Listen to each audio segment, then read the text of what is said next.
Fáj, szólalni, de csak remeg a szám. Fáj a kezem, mikor ezeket írom. Homályos minden, a levegőt szívom. Kinézek az ablakon, flesselem a tájat.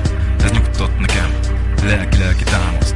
Feltölt engem, érzem azt, hogy élek. Minden rendben, csak egy dolgot nem értek. Mikor édesapámra gondolok, itt már nem helyettesít senki. Máshogy érzem magam, nem tudok más tenni. Csak felidézni azokat, a szép éveket. A legszebb percekig fokozták a létemet, ja. Tudtam, hogy értem, mindent megtett. Anyámmal együtt, belém öntötték a lelket. Köszönöm szépen, tiszteletem felétek. Remélem, hogy ebben a világban még megélek. Miért kellett elmenned? Miért van ilyen üresség? Miért érzem azt, hogy ha az égből üzensz még? Mert sokat jelentettem neked, mégis nem voltam szent. Istenvel az utam végig, úgy is beforraz a sebja. Miért kellett elmenned? Miért van ilyen üresség? Miért érzem azt, hogy az égből üzensz még?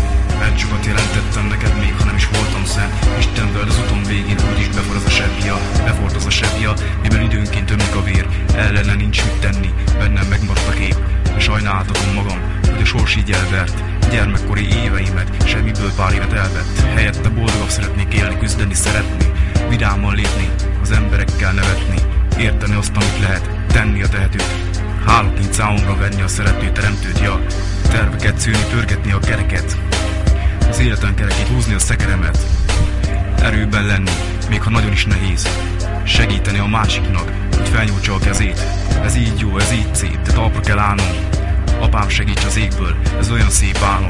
Állj fel, fiam, én mindig melletted vagyok. Hiányzik a válasz, magamtól indulsz ki, jó úton járhatsz. Jó úton járhatsz. Ja. Jó úton járhatsz. Miért kellett elmenned? Miért van ilyen üresség? Miért érzem azt, hogyha az égből üzensz még? Mert sokat jelentettem neked, mégis nem voltam szent. Istenvel az utam végén, úgyis beforraz a sebja. Miért kellett elmenned? Miért van ilyen üresség? Miért érzem azt, hogyha az égből üzensz még?